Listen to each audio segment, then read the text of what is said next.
ଓମ୍ ଶାନ୍ତି। 16 ଜାନୁଆରୀ 2025 ପ୍ରାତଃ ମୁରଲୀ। ବାବା କହୁଛନ୍ତି ମିଠେ ବଚ୍ଚେ, ଯୋଗର ଚାଟ୍ ରଖ। ଯେତିକି ଯେତିକି ଯୋଗଯୁକ୍ତ ସ୍ଥିତିରେ ରହିବାର ଅଭ୍ୟାସ ହୋଇ ଚାଲିବ, ସେତେ ସେତେ ପାପ କଟି ଚାଲିବ, କର୍ମାତୀତ ଅବସ୍ଥା ନିକଟତର ହୋଇଯିବ। ଯୋଗର ଚାଟ୍ ରଖ। ଯେତିକି ଯେତିକି ଯୋଗଯୁକ୍ତ ସ୍ଥିତିରେ ରହିବାର ଅଭ୍ୟାସ ହୋଇ ଚାଲିବ, ସେତେ ସେତେ ପାପ କଟି ଚାଲିବ, କର୍ମାତୀତ ଅବସ୍ଥା ନିକଟତର ହୋଇଯିବ। ପ୍ରଶ୍ନ: ଯୋଗର ଚାଟ୍ ଠିକ୍ ଅଛି କି ନାହିଁ, ଏହାର ଚିହ୍ନଟ କେଉଁ ଚାରୋଟି କଥାରୁ କରାଯାଇଥାଏ? ଯୋଗର ଚାଟ୍ ଠିକ୍ ଅଛି କି ନାହିଁ, ଏହାର ଚିହ୍ନଟ କେଉଁ ଚାରୋଟି କଥାରୁ କରାଯାଇଥାଏ? ଉତ୍ତର: 1. ଆସାମୀ ବ୍ୟକ୍ତିତ୍ୱ, 2. ଚାଲିଚଳଣି, 3. ସେବା ଏବଂ 4. ଖୁସି। ବାପ ଦାଦା ଏହି ଚାରୋଟି କଥାକୁ ଦେଖି କହିଥାନ୍ତି କି ଏହାଙ୍କର ଚାଟ୍ ଠିକ୍ ଅଛି କି ନାହିଁ। ଯେଉଁ ପିଲାମାନେ ମ୍ୟୁଜିୟମ ଅଥବା ପ୍ରଦର୍ଶନୀ ବୁଝାଇବାର ସେବାରେ ରହୁଛନ୍ତି, ଯାହାଙ୍କର ଚାଲିଚଳଣି ରାଜକୀୟ ଅଟେ, ଯେଉଁମାନେ ବହୁତ ଖୁସିରେ ରହୁଛନ୍ତି, ସେମାନଙ୍କର ନିଶ୍ଚିତ ଭାବରେ ଚାଟ୍ ଠିକ୍ ଥିବ। ଗୀତ: ମୁଖଡ଼ା ଦେଖିଲେ ପ୍ରାଣୀ ଜରା ଦର୍ପଣ ମେ। ଓମ୍ ଶାନ୍ତି। ପିଲାମାନେ ଗୀତ ଶୁଣିଲେ ଏହାର ଅର୍ଥ ମଧ୍ୟ ଜାଣିବା ଉଚିତ ଯେ କେତେ ପାପ ବାକି ରହିଲା, କେତେ ପୁଣ୍ୟ ଜମା ହେଲା, ଅର୍ଥାତ୍ ଆତ୍ମାକୁ ସତ୍ତ୍ୱ ପ୍ରଧାନ ହେବା ପାଇଁ କେତେ ସମୟ ବାକି ରହିଲା। ଏବେ କେତେ ପର୍ଯ୍ୟନ୍ତ ପବିତ୍ର ହୋଇଛ, ଏକଥା ତ ବୁଝିପାରୁଛ ନା? ଚାଟ୍ରେ କେହି ଲେଖୁଛନ୍ତି, ମୁଁ 2-3 ଘଣ୍ଟା ବାବାଙ୍କୁ ମନେ ପକାଉଛି। କେହି ପୁଣି ଲେଖୁଛନ୍ତି, ମୁଁ 1 ଘଣ୍ଟା ମନେ ପକାଉଛି। ଏହା ତ ବହୁତ କମ୍ ହୋଇଗଲା। ବାବାଙ୍କୁ କମ୍ ସମୟ ମନେ ପକାଇଲେ କମ୍ ପାପ କଟିବ। ଏବେ ତ ବହୁତ ପାପ ଅଛି ନା, ଯାହାକି କଟି ନାହିଁ। ଆତ୍ମାକୁ ହିଁ ପ୍ରାଣୀ ବୋଲି କୁହାଯାଏ। ତେଣୁ ଏବେ ବାବା କହୁଛନ୍ତି, ହେ ଆତ୍ମା, ନିଜକୁ ପଚାର, ଏହି ହିସାବରେ କେତେ ପାପ କଟିଥିବ। ଚାଟ୍ ଦ୍ୱାରା ଜଣା ପଡ଼ିଥାଏ ଆମେ କେତେ ପୁଣ୍ୟାତ୍ମା ହୋଇଛୁ। ଏକଥା ତ ବାବା ବୁଝାଉଛନ୍ତି ଯେ ଅନ୍ତିମ ସମୟରେ ହିଁ କର୍ମାତୀତ ଅବସ୍ଥା ହେବ। ବାବାଙ୍କୁ ମନେ ପକାଇବାର ଅଭ୍ୟାସ ହୋଇଗଲେ ପୁଣି ଅଧିକ ପାପ କଟିବାରେ ଲାଗିବ। ନିଜର ଯାଞ୍ଚ କରିବା ଦରକାର ଯେ ମୁଁ ବାବାଙ୍କ ସ୍ମୃତିରେ କେତେ ସମୟ ରହୁଛି। ଏଥିରେ ଗପ ଫୁଟାଣି ମାରିବାର କୌଣସି କଥା ହିଁ ନାହିଁ। ଏଠାରେ ତ ନିଜର ଯାଞ୍ଚ କରିବାକୁ ହେବ। ନିଜର ଚାଟ୍ ଲେଖି ବାବାଙ୍କୁ ଦେଲେ ବାବା ତୁରନ୍ତ କହିପାରିବେ ଯେ ଏହି ଚାଟ୍ ଠିକ୍ ଅଛି ନା ନାହିଁ। ଆସାମୀ, ଚାଲିଚଳଣି, ସେବା ଓ ଖୁସିକୁ ଦେଖି ବାବା ତୁରନ୍ତ ବୁଝି ଯାଆନ୍ତି ଯେ ୟାଙ୍କର ଚାଟ୍ କିପରି ଥିବ। ନିରନ୍ତର ସ୍ମୃତି କେଉଁ ସନ୍ତାନମାନଙ୍କର ରହୁଥିବ, ଯେଉଁମାନେ ମ୍ୟୁଜିୟମ ଅଥବା ପ୍ରଦର୍ଶନୀର ସେବାରେ ରହୁଛନ୍ତି। ମ୍ୟୁଜିୟମକୁ ତ ସାରା ଦିନ ଯିବା ଆସିବା ଲାଗି ରହିଥାଏ। ଦିଲ୍ଲୀକୁ ତ ବହୁତ ଆସିବେ। ବାରମ୍ବାର ବାବାଙ୍କ ପରିଚୟ ଦେବାକୁ ପଡ଼ିଥାଏ। ଧରିନିଅ କାହାକୁ ତୁମେ କହୁଛ ବିନାଶ ହେବା ପାଇଁ ଆଉ ଅଳ୍ପ ବର୍ଷ ବାକି ଅଛି। ସେମାନେ କହୁଛନ୍ତି ଏହା କିପରି ହୋଇପାରିବ? ତୁରନ୍ତ କହିବା ଦରକାର, ଏହା ଆମେ କହୁନାହୁଁ, ଭଗବାନ ବାଚ ଅଟେ ନା। ଭଗବାନ ବାଚ ତ ନିଶ୍ଚିତ ସତ୍ୟ ହିଁ ହେବ ନା। ସେଥିପାଇଁ ବାବା ବୁଝାଉଛନ୍ତି, ବାରମ୍ବାର କୁହ, ଏହା ଶିବ ବାବାଙ୍କ ଶ୍ରୀମତ ଅଟେ। ଆମେ କହୁନାହୁଁ, ଶ୍ରୀମତ ତାଙ୍କର ଅଟେ। ସେ ହିଁ ସତ୍ୟ ଅଟନ୍ତି। ପ୍ରଥମେ ପ୍ରଥମେ ତ ବାବାଙ୍କ ପରିଚୟ ନିଶ୍ଚିତ ଦେବାକୁ ପଡ଼ିବ। ସେଥିପାଇଁ ବାବା କହୁଛନ୍ତି ପ୍ରତ୍ୟେକ ଚିତ୍ରରେ ଲେଖିଦିଅ, ଶିବ ଭଗବାନ ବାଚ। ସିଏ ତ ସଠିକ୍ ହିଁ କହିବେ। ଆମେ କ'ଣ ଜାଣିଥିଲୁ କି? ବାବା କହୁଥିବାରୁ ଆମେ କହୁଛୁ। କେବେ କେବେ ଖବର କାଗଜରେ ମଧ୍ୟ ବାହାର କରିଥାନ୍ତି ଯେ ଅମୁକ ଭବିଷ୍ୟତବାଣୀ କରିଛନ୍ତି ଯେ ବିନାଶ ଜଲ୍ଦି ହେବ। ବର୍ତ୍ତମାନ ତ ତୁମେ ବେହଦ ପାରଲୌକିକ ବାବାଙ୍କର ସନ୍ତାନ ଅଟ। ପ୍ରଜାପିତା ବ୍ରହ୍ମା କୁମାର କୁମାରୀ ତ ବେହଦର ଅଟନ୍ତି ନା। ତୁମେ କହୁଛ ଆମେ ବେହଦ ବାବାଙ୍କର ସନ୍ତାନ ଅଟୁ। ସିଏ ହିଁ ପତିତ ପାବନ ଜ୍ଞାନର ସାଗର ଅଟନ୍ତି।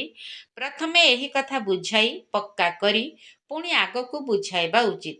ଶିବ ବାବା ଏକଥା କହିଛନ୍ତି, ଯାଦବ କୌରବ ଆଦିଙ୍କର ବିନାଶ କାଳେ ବିପରୀତ ବୁଦ୍ଧି।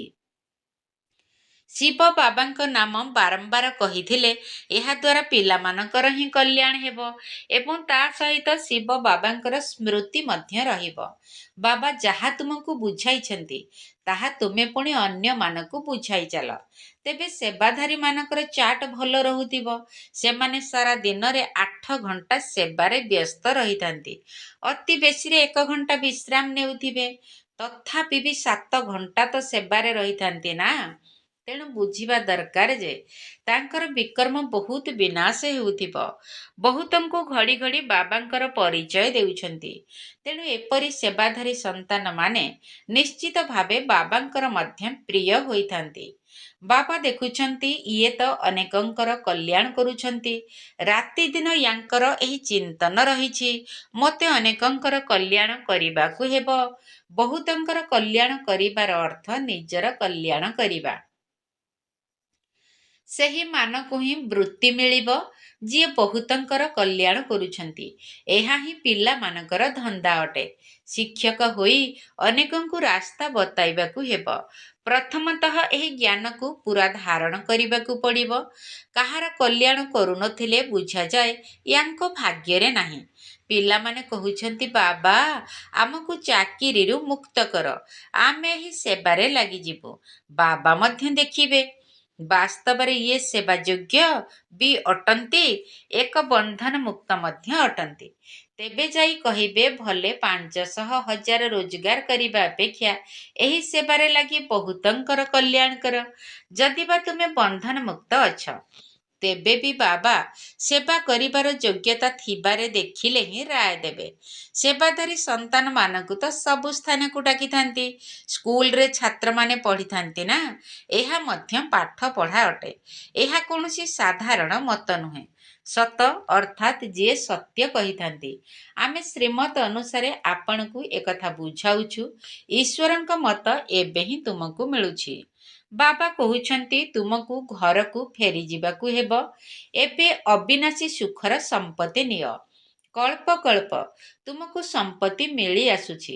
କାହିଁକି ନା ସ୍ୱର୍ଗର ସ୍ଥାପନା ତ କଳ୍ପ କଳ୍ପ ହେଉଛି ନା। ଏହି କଥା କେହି ଜାଣି ନାହାନ୍ତି ଯେ ଏହି ସୃଷ୍ଟିଚକ୍ର 5,000 ବର୍ଷର ଅଟେ। ମନୁଷ୍ୟ ତ ବିଲକୁଲ ହିଁ ଘୋର ଅନ୍ଧକାରରେ ଅଛନ୍ତି। ତୁମେ ଏବେ ସମ୍ପୂର୍ଣ୍ଣ ଆଲୋକରେ ଅଛ। ସ୍ୱର୍ଗର ସ୍ଥାପନା ତ ବାବା ହିଁ କରିବେ। ଏକଥା ତ ଗାୟନ ରହିଛି ଯେ ପାଳ ଗଦାରେ ନିଆଁ ଲାଗିଗଲାଣି, ତେବେ ମଧ୍ୟ ଅଜ୍ଞାନ ନିଦ୍ରାରେ ଶୋଇ ରହିଛନ୍ତି। ତୁମେମାନେ ଜାଣିଛ ବେହଦର ପିତା ଜ୍ଞାନର ସାଗର ଅଟନ୍ତି। ସର୍ବୋଚ୍ଚ ବାବାଙ୍କର କର୍ତ୍ତବ୍ୟ ମଧ୍ୟ ସର୍ବୋଚ୍ଚ ଅଟେ। ଏପରି ନୁହେଁ ଯେ ଈଶ୍ୱର ତ ସମର୍ଥ ଅଟନ୍ତି, ଯାହା ଚାହିଁବେ ତାହା କରିପାରିବେ। ନା, ଏହିପରି ଅନାଦି ଡ୍ରାମା ତିଆରି ହୋଇଛି। ସବୁକିଛି ଡ୍ରାମା ଅନୁସାରେ ହିଁ ଚାଲୁଛି। ଯୁଦ୍ଧ ସମୟରେ କେତେ ମୃତ୍ୟୁବରଣ କରୁଛନ୍ତି, ଏହା ମଧ୍ୟ ଡ୍ରାମାରେ ନିର୍ଦ୍ଧାରିତ ହୋଇ ରହିଛି। ଏଥିରେ ଭଗବାନ କ'ଣ କରିପାରିବେ? ଭୂମିକମ୍ପ ଇତ୍ୟାଦି ହେଲେ କେତେ ଚିତ୍କାର କରିଥାନ୍ତି, ହେ ଭଗବାନ। କିନ୍ତୁ ଭଗବାନ କ'ଣ କରିପାରିବେ? ଭଗବାନଙ୍କୁ ତ ତୁମେ ଡାକିଛ ଆସି ବିନାଶ କର। ତୁମେ ତାଙ୍କୁ ପତିତ ଦୁନିଆକୁ ଡାକିଛ, କହୁଛ ନୂଆ ଦୁନିଆର ସ୍ଥାପନା କରି ସମସ୍ତଙ୍କର ବିନାଶ କର। ମୁଁ କରୁନାହିଁ। ଏହା ତ ଡ୍ରାମାରେ ନିର୍ଦ୍ଧାରିତ ହୋଇ ରହିଛି। ରକ୍ତର ହୋଲି ଖେଳ ହେବ। ଏଥିରେ ରକ୍ଷା କରିବାର କୌଣସି କଥା ହିଁ ନାହିଁ। ତୁମେ କହୁଛ ଦୁନିଆକୁ ପବିତ୍ର କର, ତେବେ ନିଶ୍ଚିତ ପତିତ ଆତ୍ମାମାନେ ଯିବେ ନା। କେହି କେହି ତ ବିଲକୁଲ ବୁଝୁନାହାନ୍ତି, ଶ୍ରୀମତର ଅର୍ଥ ମଧ୍ୟ ବୁଝୁନାହାନ୍ତି। ଭଗବାନ କ'ଣ କିଛି ହେଲେ ବୁଝିପାରୁନାହାନ୍ତି। କୌଣସି ପିଲା ଯଦି ଠିକରେ ପାଠ ନ ପଢ଼ନ୍ତି, ତେବେ ମାତା ପିତା କୁହନ୍ତି ତୁମେ ତ ପଥର ବୁଦ୍ଧି ଅଟ। ସତ୍ୟ ଯୁଗରେ ତ ଏପରି କହିବେ ନାହିଁ। କଳି ଯୁଗରେ ହିଁ ପଥର ବୁଦ୍ଧି ହୋଇଯାଇଛନ୍ତି। ଏଠାରେ କେହି ପାରସ ବୁଦ୍ଧି, ପାରସ ମଣି ଭଳି ବୁଦ୍ଧି ହୋଇପାରିବେ ନାହିଁ। ଆଜିକାଲି ତ ଦେଖ ମନୁଷ୍ୟମାନେ କ'ଣ କ'ଣ ସବୁ କରି ଚାଲିଛନ୍ତି। ଅସ୍ତ୍ରୋପଚାରରେ ଗୋଟିଏ ହୃଦୟ ହାର୍ଟ ବାହାର କରି ଆଉ ଗୋଟିଏ ରୋପଣ କରି ଦେଉଛନ୍ତି। ଆଚ୍ଛା, ଏତେ ମେହନତ କରି ଏପରି କଲ, କିନ୍ତୁ ଏହା ଦ୍ୱାରା ଲାଭ କ'ଣ? ଅତି ବେଶୀରେ ଆଉ ଅଳ୍ପ କିଛି ଦିନ ଅଧିକ ବଞ୍ଚି ରହିବ। ବହୁତ ରିଦ୍ଧି ସିଦ୍ଧି ତନ୍ତ୍ର ବିଦ୍ୟା ଶିଖି ଆସୁଛନ୍ତି, ଫାଇଦା ତ କିଛି ହେଉନାହିଁ। ସେଥିପାଇଁ ହିଁ ଭଗବାନଙ୍କୁ ମନେ ପକାଉଛନ୍ତି ଯେ ଆସି ଆମକୁ ପବିତ୍ର ଦୁନିଆର ମାଲିକ କର। ଆମେ ପତିତ ଦୁନିଆରେ ରହି ବହୁତ ଦୁଃଖୀ ହୋଇଯାଇଛୁ। ସତ୍ୟ ଯୁଗରେ ତ କୌଣସି ରୋଗ ହେବ ନାହିଁ କି ଦୁଃଖର କୌଣସି କଥା ରହିବ ନାହିଁ। ଏବେ ବାବାଙ୍କ ଦ୍ୱାରା ତୁମେ କେତେ ଉଚ୍ଚ ପଦ ପ୍ରାପ୍ତ କରୁଛ। ଏଠାରେ ମଧ୍ୟ ମନୁଷ୍ୟ ପାଠପଢ଼ା ଦ୍ୱାରା ହିଁ ଉଚ୍ଚ ଡିଗ୍ରୀ ପ୍ରାପ୍ତ କରୁଛନ୍ତି, ବହୁତ ଖୁସିରେ ରହୁଛନ୍ତି।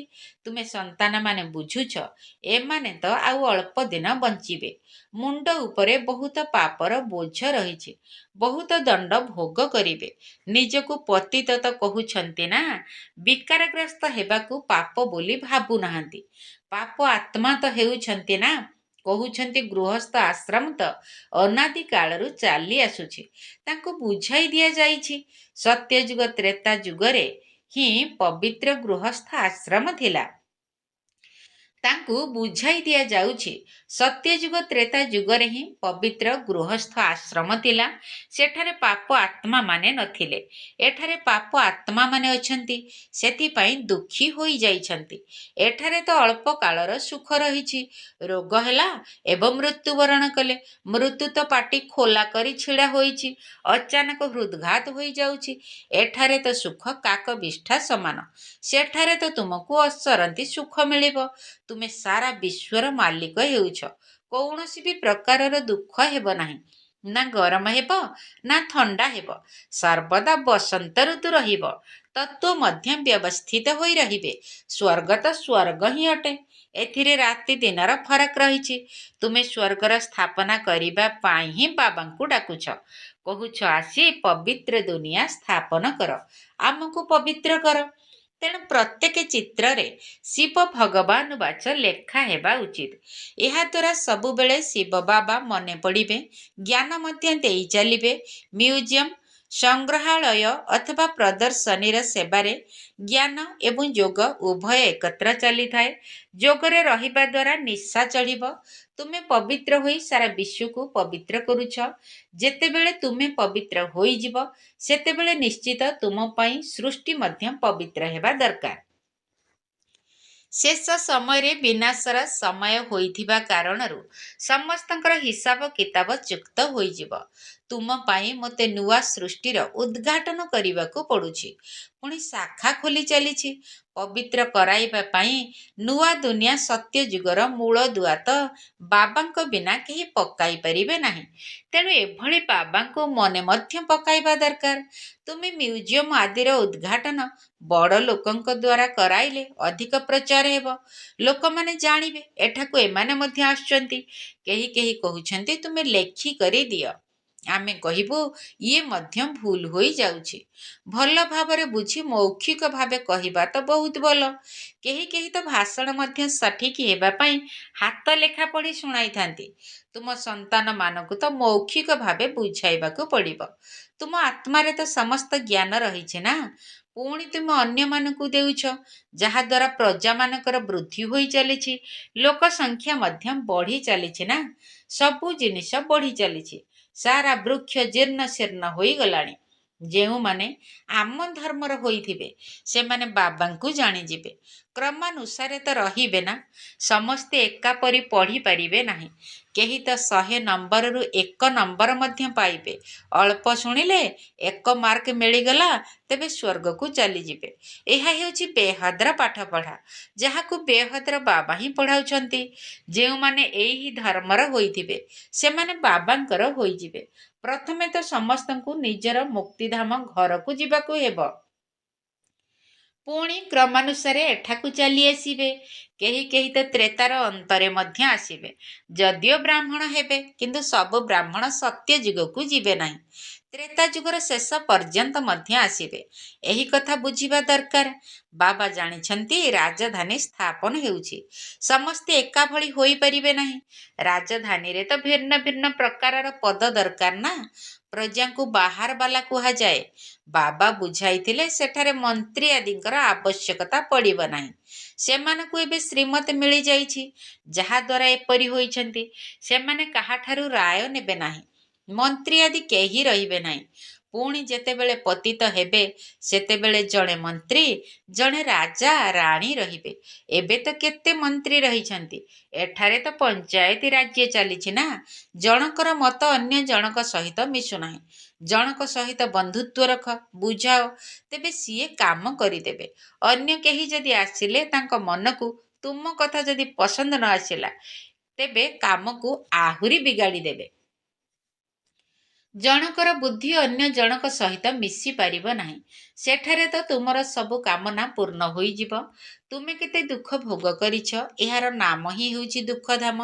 ଭକ୍ତି ମାର୍ଗରେ କେତେ ଧକ୍କା ଖାଇଛ, ଏହା ମଧ୍ୟ ଡ୍ରାମା ଅଟେ।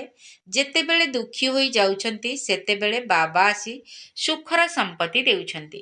ବାବା ତୁମର ବୁଦ୍ଧିକୁ ଖୋଲି ଦେଇଛନ୍ତି। ମନୁଷ୍ୟମାନେ ତ କହୁଛନ୍ତି ସାହୁକାରମାନଙ୍କ ନିମନ୍ତେ ଏହା ସ୍ୱର୍ଗ ଏବଂ ଗରିବମାନଙ୍କ ପାଇଁ ନରକ ଅଟେ। ତୁମେ ଯଥାର୍ଥ ଭାବେ ଜାଣିଛ ସ୍ୱର୍ଗ କାହାକୁ କୁହାଯାଉଛି। ସତ୍ୟ ଯୁଗରେ କେହି ଦୟାର ସାଗର କହି ଡାକିବେ ନାହିଁ। ଏଠାରେ ଡାକୁଛନ୍ତି ଦୟା କର, ମୁକ୍ତ କର। ବାବା ହିଁ ସମସ୍ତଙ୍କୁ ଶାନ୍ତିଧାମ, ସୁଖଧାମକୁ ନେଇ ଯାଇଥାନ୍ତି। ଅଜ୍ଞାନ କାଳରେ ତୁମେ ମଧ୍ୟ କିଛି ଜାଣିନଥିଲ। ଯିଏ ନମ୍ବର 1 ତମ ପ୍ରଧାନ ହୋଇଥିଲେ, ସିଏ ପୁଣି ନମ୍ବର 1 ସତ୍ୱ ପ୍ରଧାନ ହୋଇଥାନ୍ତି। ବ୍ରହ୍ମା ବାବା ନିଜର ବଡ଼ିମା କରୁନାହାନ୍ତି। ବଡ଼ ପଣିଆ ତ ଜଣକର ହିଁ ଅଟେ। ଲକ୍ଷ୍ମୀ ନାରାୟଣକୁ ମଧ୍ୟ ସିଏ ହିଁ ଏହିପରି କରିଛନ୍ତି ନା। ସିଏ ସର୍ବୋଚ୍ଚ ଭଗବାନ ଅଟନ୍ତି। ସିଏ ଆମକୁ ମଧ୍ୟ ଶ୍ରେଷ୍ଠ କରୁଛନ୍ତି। ବାବା ଜାଣିଛନ୍ତି ସମସ୍ତେ ତ ଶ୍ରେଷ୍ଠ ହୋଇପାରିବେ ନାହିଁ, ତଥାପି ମଧ୍ୟ ପୁରୁଷାର୍ଥ କରିବାକୁ ପଡ଼ିବ। ଏଠାକୁ ତୁମେ ନରରୁ ନାରାୟଣ ହେବା ପାଇଁ ହିଁ ଆସୁଛ। କହୁଛନ୍ତି ବାବା, ଆମେ ତ ସ୍ୱର୍ଗର ବାଦଶାହୀ ନେବୁ। ଆମେ ସତ୍ୟ ନାରାୟଣଙ୍କ ସତ୍ୟ କଥା ଶୁଣିବାକୁ ଆସିଛୁ। ବାବା କହୁଛନ୍ତି ଆଚ୍ଛା, ତୁମ ମୁଖରେ ଗୁଲାବ ଜାମୁନ, ଅର୍ଥାତ୍ ତୁମ ତୁଣ୍ଡ ସୁତୁଣ୍ଡ ହେଉ, ସେଥିପାଇଁ ମେହନତ କର। ସମସ୍ତେ ତ ଲକ୍ଷ୍ମୀ ନାରାୟଣ ହୋଇପାରିବେ ନାହିଁ। ଏହି ରାଜଧାନୀ ଏବେ ସ୍ଥାପନ ହେଉଛି। ରାଜବଂଶର, ପ୍ରଜାବଂଶର ତ ବହୁତ ଆତ୍ମା ଦରକାର ନା। ଆଶ୍ଚର୍ଯ୍ୟ ଭାବେ ଶୁଣୁଛନ୍ତି, କହୁଛନ୍ତି, ପୁଣି ଛାଡ଼ି ଚାଲି ଯାଉଛନ୍ତି, ପୁଣି ଫେରି ମଧ୍ୟ ଆସୁଛନ୍ତି। ଯେଉଁ ପିଲାମାନେ ନିଜର କିଛି ନା କିଛି ଉନ୍ନତି କରୁଛନ୍ତି, ତେବେ ସିଏ ଉପରକୁ ଚଢ଼ୁଛନ୍ତି। ଗରିବମାନେ ହିଁ ସମର୍ପଣ ହୋଇଥାନ୍ତି, ଦେହ ସହିତ ଆଉ କିଛି ମଧ୍ୟ ମନେ ନ ପଡ଼ୁ। ଏହା ବହୁତ ବଡ଼ ଲକ୍ଷ୍ୟ ଅଟେ। ଯଦି କାହା ସହିତ ସମ୍ବନ୍ଧ ଯୋଡ଼ି ହୋଇଯିବ, ଯଦି କାହା ସହିତ ସମ୍ବନ୍ଧ ଯୋଡ଼ି ହୋଇଥିବ, ତେବେ ସେ ନିଶ୍ଚିତ ମନେ ପଡ଼ିବେ। ବାବାଙ୍କର କ'ଣ ମନେ ପଡ଼ିବ? ସାରା ଦିନ ବେହଦରେ ହିଁ ବୁଦ୍ଧି ରହିଥାଏ। କେତେ ପରିଶ୍ରମ କରିବାକୁ ପଡ଼ୁଛି। ବାବା କହୁଛନ୍ତି ମୋ ପିଲାମାନଙ୍କ ମଧ୍ୟରେ ଉତ୍ତମ, ମଧ୍ୟମ, କନିଷ୍ଠ ମଧ୍ୟ ଅଛନ୍ତି। ଅନ୍ୟ କେହି ଆସିଲେ ବି ଜାଣିପାରନ୍ତି ଯେ ଇଏ ପତିତ ଦୁନିଆର ଅଟନ୍ତି। ତଥାପି ମଧ୍ୟ ଯଜ୍ଞରେ ସେବା କରୁଥିବାରୁ ସମ୍ମାନ ଦେବାକୁ ପଡ଼ିଥାଏ। ବାବା ଯୁକ୍ତିବାଜ, ଅର୍ଥାତ୍ ଉପାୟ ବତାଇବା ବାଲା ତ ଅଟନ୍ତି ନା। ନହେଲେ ଇଏ ତ ଶାନ୍ତିର ସ୍ତମ୍ଭ, ସର୍ବଶ୍ରେଷ୍ଠ ପବିତ୍ରତାର ସ୍ତମ୍ଭ ଅଟନ୍ତି। ଯେଉଁଠାରେ ବି ପବିତ୍ରତାର ସାଗର ଶିବ ବାବା ବ୍ରହ୍ମା ବାବାଙ୍କ ଶରୀରରେ ପ୍ରବେଶ କରି ସାରା ବିଶ୍ୱକୁ ପବିତ୍ର କରୁଛନ୍ତି। ଏଠାକୁ କେହି ପତିତ ଆସିପାରିବେ ନାହିଁ। କିନ୍ତୁ ବାବା କହୁଛନ୍ତି ମୁଁ ଆସିଛି ସବୁ ପତିତମାନଙ୍କୁ ପବିତ୍ର କରାଇବା ପାଇଁ। ଏହି ଖେଳରେ ମୋର ମଧ୍ୟ ପାର୍ଟ ରହିଛି। ଆଚ୍ଛା, ମିଠା ମିଠା ଶିଖିଲ ଦେ ସନ୍ତାନମାନଙ୍କ ପ୍ରତି ମାତା ପିତା ବାପ ଦାଦାଙ୍କର ମଧୁର ସ୍ନେହ ସମ୍ପନ୍ନ ଶୁଭେଚ୍ଛା ଏବଂ ସୁପ୍ରଭାତ। ଆତ୍ମିକ ପିତାଙ୍କର ଆତ୍ମିକ ସନ୍ତାନମାନଙ୍କୁ ନମସ୍ତେ। ଆମ ଆତ୍ମିକ ସନ୍ତାନମାନଙ୍କର ଆତ୍ମିକ ବାପ ଦାଦାଙ୍କୁ ନମସ୍ତେ, ନମସ୍ତେ, ନମସ୍ତେ ଏବଂ ସୁପ୍ରଭାତ। ଧାରଣା ପାଇଁ ମୁଖ୍ୟ ସାର। ପ୍ରଥମ ପଏଣ୍ଟ, ନିଜର ଚାର୍ଟକୁ ଦେଖି ଯାଞ୍ଚ କରିବାକୁ ହେବ କି ମୋ ଦ୍ୱାରା କେତେ ପୁଣ୍ୟର ଖାତା ଜମା ହୋଇଛି, ଆତ୍ମା କେତେ ସତ୍ୱ ପ୍ରଧାନ ହୋଇଛି। ସର୍ବଦା ଯୋଗଯୁକ୍ତ ହୋଇ ରହି ସବୁ ହିସାବ କିତାବକୁ ଯୁକ୍ତ କରିବାକୁ ହେବ। ନିଜର ଚାର୍ଟକୁ ଦେଖି ଯାଞ୍ଚ କରିବାକୁ ହେବ କି ମୋ ଦ୍ୱାରା କେତେ ପୁଣ୍ୟର ଖାତା ଜମା ହୋଇଛି, ଆତ୍ମା କେତେ ସତ୍ୱ ପ୍ରଧାନ ହୋଇଛି। ସର୍ବଦା ଯୋଗଯୁକ୍ତ ହୋଇ ରହି ସବୁ ହିସାବ କିତାବକୁ ଯୁକ୍ତ କରିବାକୁ ହେବ। ଦ୍ୱିତୀୟ ପଏଣ୍ଟ, ପାଠ ପଢ଼ାରେ ବୃତ୍ତି ପାଇବା ପାଇଁ ଯୋଗ୍ୟ ସେବାଧାରୀ ହୋଇ ବହୁତଙ୍କର କଲ୍ୟାଣ କରିବାକୁ ହେବ। ବାବାଙ୍କର ପ୍ରିୟ ହେବାକୁ ପଡ଼ିବ। ଶିକ୍ଷକ ହୋଇ ବହୁତଙ୍କୁ ରାସ୍ତା ବତାଇବାକୁ ହେବ। ପାଠ ପଢ଼ାରେ ବୃତ୍ତି ପାଇବା ପାଇଁ ଯୋଗ୍ୟ ସେବାଧାରୀ ହୋଇ ବହୁତଙ୍କର କଲ୍ୟାଣ କରିବାକୁ ହେବ। ବାବାଙ୍କର ପ୍ରିୟ ହେବାକୁ ପଡ଼ିବ। ଶିକ୍ଷକ ହୋଇ ବହୁତଙ୍କୁ ରାସ୍ତା ବତାଇବାକୁ ହେବ। ବରଦାନ, ନିଜର ଫରିସ୍ତା ସ୍ୱରୂପ ଦ୍ୱାରା ସମସ୍ତଙ୍କୁ ସମ୍ପତ୍ତିର ଅଧିକାର ପ୍ରାପ୍ତ କରାଉଥିବା ଆକର୍ଷଣ ମୂରତ ହୁଅ। ନିଜର ଫରିସ୍ତା ସ୍ୱରୂପ ଦ୍ୱାରା ସମସ୍ତଙ୍କୁ ସମ୍ପତ୍ତିର ଅଧିକାର ପ୍ରାପ୍ତ କରାଉଥିବା ଆକର୍ଷଣ ମୂରତ ହୁଅ। ଫରିସ୍ତା ସ୍ୱରୂପର ଏଭଳି ଚମକଦାର ପୋଷାକ ପିନ୍ଧି ଦିଅ ଯାହାକି ବହୁତ ଦୂର ପର୍ଯ୍ୟନ୍ତ ଆତ୍ମାମାନଙ୍କୁ ନିଜ ଆଡ଼କୁ ଆକର୍ଷିତ କରୁଥିବ ଏବଂ ସମସ୍ତଙ୍କୁ ଭିକାରୀ ପଣିଆରୁ ମୁକ୍ତ କରାଇ ସମ୍ପତ୍ତିର ଅଧିକାରୀ କରିଦେବ। ଏଥିପାଇଁ ତୁମେମାନେ ଜ୍ଞାନର ମୂର୍ତ୍ତି, ଯୋଗର ମୂର୍ତ୍ତି ତଥା ସର୍ବ ଦିବ୍ୟ ଗୁଣର ମୂର୍ତ୍ତି ହୋଇ ଉଡ଼ିବା କଳାରେ ସ୍ଥିତ ରହିବାର ଅଭ୍ୟାସକୁ ବଢ଼ାଇ ଚାଲ। ତୁମମାନଙ୍କର ଉଡ଼ିବାର କଳା ସମସ୍ତଙ୍କୁ ଚାଲୁଥିବା, ବୁଲୁଥିବା ଫରିସ୍ତା ତଥା ଦେବତା ସ୍ୱରୂପର ସାକ୍ଷାତକାର କରାଇବ। ଏହା ହିଁ ହେଉଛି ବିଧାତା ଏବଂ ବରଦାତା ପଣିଆର ସ୍ଥିତି। ସ୍ଲୋଗାନ: ଅନ୍ୟମାନଙ୍କର ମନର ଭାବକୁ ଅର୍ଥାତ୍ ଉଦ୍ଦେଶ୍ୟକୁ ଜାଣିବା ପାଇଁ ହେଲେ ସର୍ବଦା ମନ ଭବର ସ୍ଥିତିରେ ସ୍ଥିତ ହୋଇ ରୁହ। ଅନ୍ୟମାନଙ୍କର ମନର ଭାବକୁ ଅର୍ଥାତ୍ ଉଦ୍ଦେଶ୍ୟକୁ ଜାଣିବା ପାଇଁ ହେଲେ ସର୍ବଦା ମନ୍ମନାଭବର ସ୍ଥିତିରେ ସ୍ଥିତ ହୋଇ ରୁହ। ନିଜର ଶକ୍ତିଶାଳୀ ସଂକଳ୍ପ ଦ୍ୱାରା ସୂକ୍ଷ୍ମ ଶକ୍ତି ପ୍ରଦାନ କରିବାର ସେବା କର। ନିଜର ଶକ୍ତିଶାଳୀ ସଂକଳ୍ପ ଦ୍ୱାରା ସୂକ୍ଷ୍ମ ଶକ୍ତି ପ୍ରଦାନ କରିବାର ସେବା କର। ଆଜିର ଅବ୍ୟକ୍ତ ଇଶାରା: ବ୍ୟକ୍ତିର ମାନସିକ ଶକ୍ତିର ବା ସଂକଳ୍ପର ଦର୍ପଣ ହେଲା ତାର ବାଣୀ ଏବଂ କର୍ମ। ଚାହେଁ ଅଜ୍ଞାନୀ ଆତ୍ମା ହୋଇଥାଉ ବା ଜ୍ଞାନୀ ଆତ୍ମା ହୋଇଥାଉ, ଉଭୟଙ୍କ ସହିତ ସମ୍ବନ୍ଧ ସମ୍ପର୍କରେ ଆସିବା ସମୟରେ ତୁମର ବାଣୀ ଏବଂ କର୍ମ ଶୁଭ ଭାବନା ଏବଂ ଶୁଭ କାମନା ସମ୍ପନ୍ନ ହେବା ଉଚିତ। ତେବେ ଯେଉଁମାନଙ୍କର ମାନସିକ ସଂକଳ୍ପ ଶକ୍ତିଶାଳୀ ବା ଶୁଭ ହୋଇଥିବ, ସେମାନଙ୍କର ବାଣୀ ଏବଂ କର୍ମ ସ୍ୱତଃ ହିଁ ଶକ୍ତିଶାଳୀ ଏବଂ ଶୁଦ୍ଧ ହୋଇଥିବ ଏବଂ ଶୁଭ ଭାବନା ଯୁକ୍ତ ହୋଇଥିବ। ତେବେ ମାନସିକ ସ୍ଥିତି ଶକ୍ତିଶାଳୀ ହେବାର ଅର୍ଥ ହେଲା ସେମାନଙ୍କର ଯୋଗ କରିବାର ଶକ୍ତି ଶ୍ରେଷ୍ଠ ହୋଇଥିବ, ଶକ୍ତିଶାଳୀ ହୋଇଥିବ ଏବଂ ସେମାନେ ସହଜ ଯୋଗୀ ହୋଇଥିବେ। ଓମ୍ ଶାନ୍ତି।